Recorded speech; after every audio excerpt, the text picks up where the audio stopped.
Why do you have to deploy 100, 200 police officers to do what? People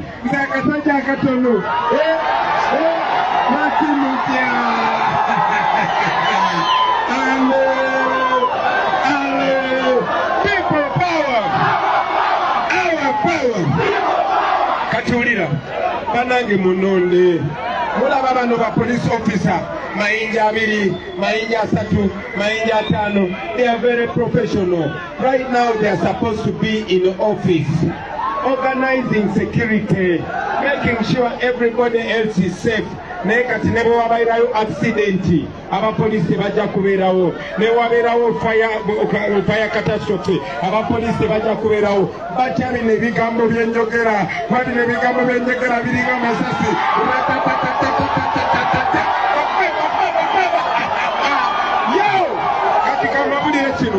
Mwaba police officer banange mugenda kunyumirwa bayirewe kambabulire mwebale kuma mpisa tukumye mpisa discipline mwalabyeko tiyagasi yenna naye nga bamuyinaawo mwalabyeko amasasi gonna naye nga bagalinawo ekitegeeza tugenda kuwangula Museveni ng'alina emundu naye nga talina gwa kubasasi kwa kubasasi leba ofisa bakiraba balaba tetulina musango bino byonna bye tukola biri within the law and these are officers of the law. So namwe mbasaba, please don't look at them as your enemies. They are not your enemies. These are our brothers, these are our sisters, these are our uncles, these are our friends. One of these could be your boyfriend, one of these can be your girlfriend. But our police will have number.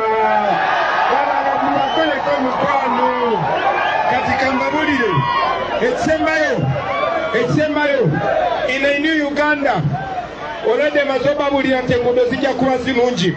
Already mazoba gamba amasanyalaze gagenda kutuka everywhere and for half price. Unit mujigula 10 mu Uganda tejja kuba ya 5. Uganda is part of Africa naite mwina amazi. I'm promising you in a new Uganda, every household, every village, every hospital egenda kubeera n'amazzi ga tap. Ataka amazzi ga tap gagenda kubeera ga siringi 10 shillings per 20 litre jerrycan. That is possible. I'm promising that as soon as I become president, you are going to get back ownership of your coffee. Mwe bako bakutaka tugenda baza kutaka lyammwe. Tugenda kubanga tweyagala. Banange muveyo mulonde. Muveyo mubungi nga mulonda. Non-violently but assertive. Yagala kubasaba mwenna. Eno message jemba gamba. Nebirala byonna byonna sibibagambe naye manyi ndaba mwenna mwina smartphones. Mukozese TikTok, mukozese Facebook. Mugende mu making sure mu spreading a message. Muganda bone waba police mweka message. Kasindike mu family group. Kagulira ba Obi ne ba OGs. Let all Ugandans know. Basaba mwena mubere ba agents of change baganda bange. Mwena mubere ba agency. Mwena mubere ba campaigning manager. This is not about Bobi Wine. It is about that woman. It is about that man. It is about that police officer. It is about that traffic officer. That border, that farmer, that nurse, that doctor. It's about a new Uganda. It's about all of us. For all of us to be proud of this country, whether you are a police officer, whether you are educated or uneducated. It's a revolution for the generation. Listen, whether you are a doctor or a teacher, whether you are a farmer or a lawyer, whether you are a police officer or a soldier, whether you are a woman or whether you are a man, everybody, this is our country. This is our chance. Banange mukozeso mukisa guno. Mukozeso mukisa guno. Mufuna abakulembeze nga si ba boss. Wabulanga ba servant. I promise not to be a boss. I promise to be a servant. For the first time, you are going to see another president. None of you tewali alabeko president mulala. Now police, you police officers, 90% of you have never seen another president in your life. You deserve that. You deserve that dignity. You deserve that happiness. All of us deserve it. It is not a crime. We deserve it as a new generation. It has been 40 years. We can change that. My brothers and sisters, This is our 1962. Since independence, Uganda has never seen a peaceful transition of power. 63 years, Museveni afuzeko 40 years. Banange tukyusemu, mugenda kulaba enjawulo, mujja kulaba abaana bammwe bajja kufuna emirimu, mujja kweyagala mu Uganda. Banange tugenda na misindwa, muleke ba police officer bayite obulungi, abo ba police officer baffe, abakyali baffe, banange bwe balaba n'ababa IGP, n'ababa commissioner ba police, mweyise bulungi mwe ba police officer, mu Uganda empera mwe mugenda kweyagala. Banange lwaki sirekeraawo, naye nga sinamaliriza, bwe mugenda okulonda, akabonero ki? Akabonero umbrella. Mugenda n'olaba Bobi Wine ku umbrella tikinga, olaba Simiyu ku umbrella tikinga. Ate mu abantu b'emagale kambawulire kino, wulira muyina wano ekisajja kijja ne kibalima nti kirasta. Ekyo si kirasta, eyo si rasta, yazanga bulira. Bob Marley yatuyigiriza equal rights and justice. Bob Marley yagamba bwati, emancipate yourself from mental slavery. None but yourself can free your mind. Have no fear for the fake Rasta, because that Rasta can't stop the time. How long shall they kill our brothers? How long? Banata abantu baffe kumala myaka emeka. Tosobola kubeera ng'oli Rasta naye nga batta abantu gwe ng'osupportinga dictator. Tosobola kubeera ng'oli Rasta nga barepinga abakazi n'otafaayo. Tosobola kubeera ng'oli Rasta ng'abantu batambulira ku luguudo bwe buti. Tosobola kubeera ng'oli Rasta naye ng'osupportinga black colonialists. Simiyu ye Rasta omutuufu. Mbabuulira kino kubanga ge mazima. Vote for Simiyu and vote for the umbrella. Vote for change. Supporting a mutu. Tolonda kintu kyonna kya yero. Yoyo gwe boogerako eyeeyita Rasta. Yoyo gwe boogerako eyeeyita Rasta. Wuyo tabangako Rasta. Essanyu mukibi. Abannayuganda babitegeera kati nooza ne bwentema baboyi. Mukibi asese. Bana mukumanga.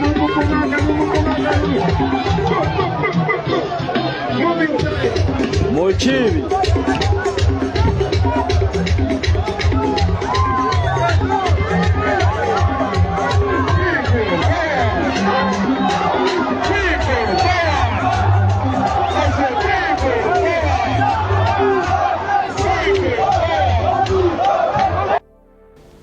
Tudde mu ntandikwa kubanga abantu okutegeera issue ya iPod eno okugitegeera obulungi beetandika okumanya everything around it. So nga bw'ogambye mu introduction, iPod yatandikibwawo 2010. Era yatandikibwawo ng'evujjirira ensimbi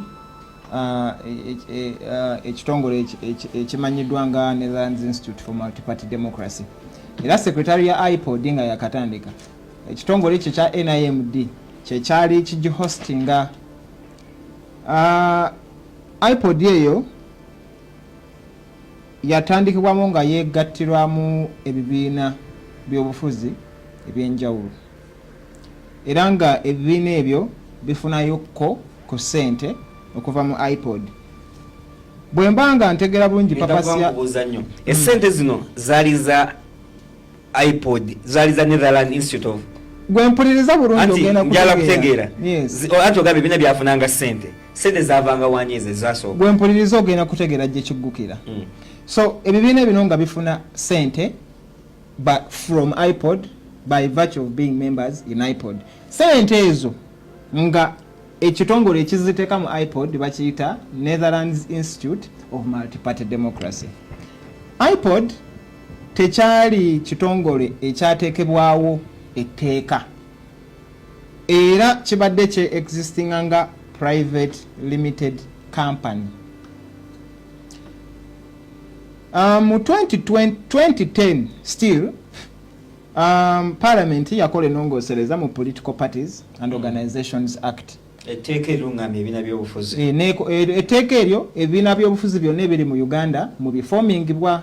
So Parliament nekola ennongoosereza mu tteeka eryo neteekamu akawaayiro ke tuyita section 14A.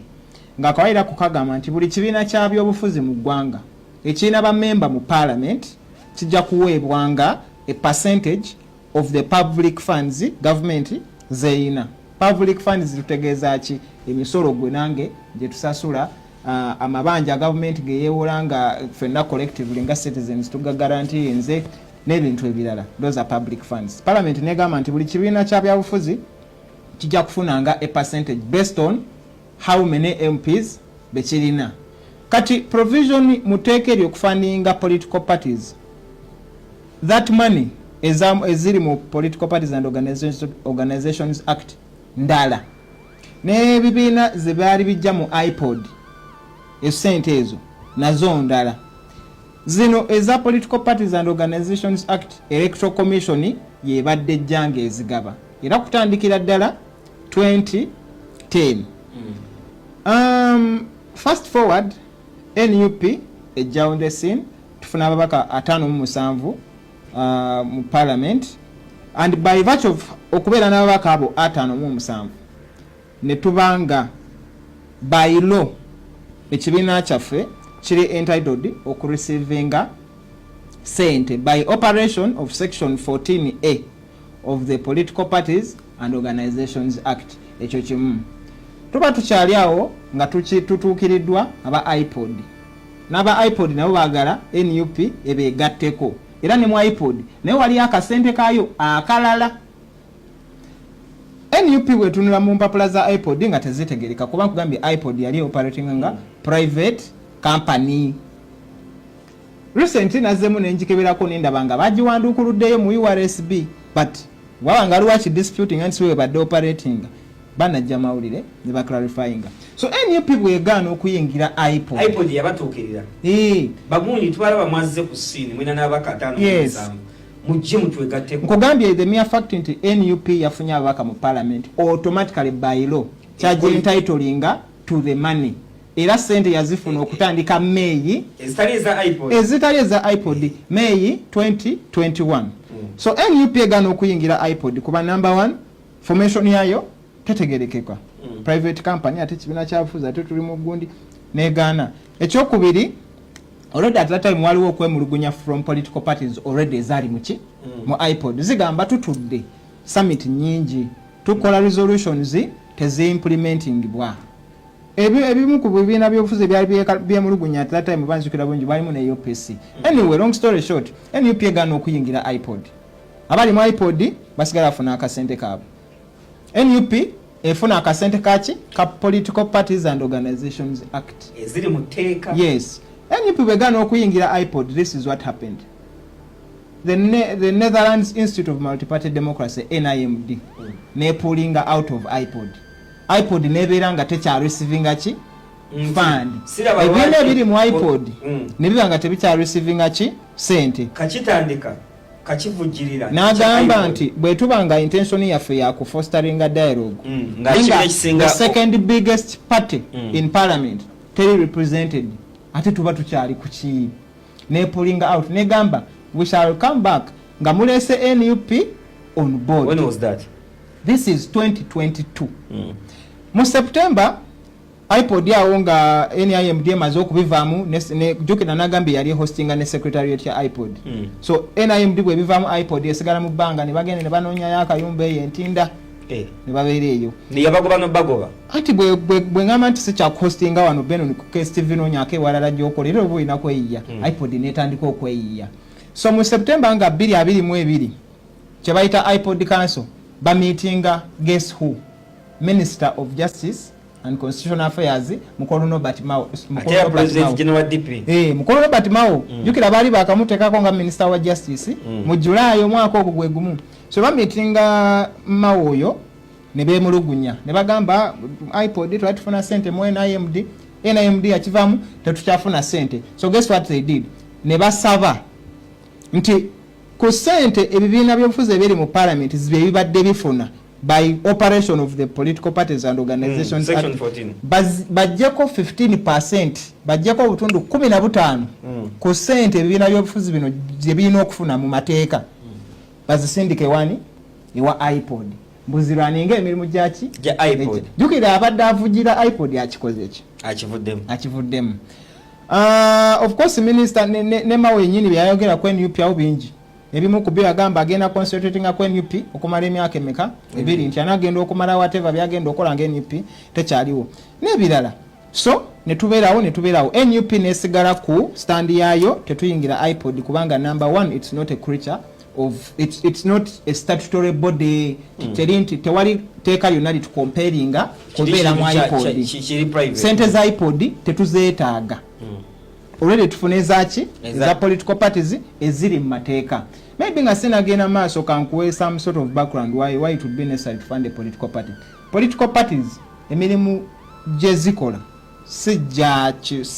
si gyazo zongazo n'abagirimu mirimu gya ggwanga and the entire public and the only way the public can hold these parties are there's no way a public part of whose taxes do not go to these political parties or these public bodies would now stand up and demand for accountability from these parties. Era ekintu ky'okufundinga political parties it's everywhere, even in the US, it's in Germany and many other countries is practicing enkola ya demokrasia. So anyway kanzire wali malirize mu bufunzi.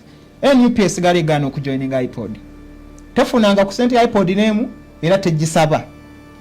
Mu 2025 baleeta ennongosereza mu political parties and yeteeka mulimbadde mubakwatirako mwetubadde tufunira sente si mu iPod nga tubagamba iPod tetwetaaga gye gatako kubanga teri muki mateeka tewali teeka litulirikwaringa kubeera member so baleeta ennongosereza mu Political Parties and Organizations Act ne bakola kino ne bagamba nti from now on iPod is an organ of the National Consultative Forum. The National Consultative Forum is a statutory body formed under the Political Parties and Organizations Act. Era mweyo body NUP tuli ba deputy chairperson.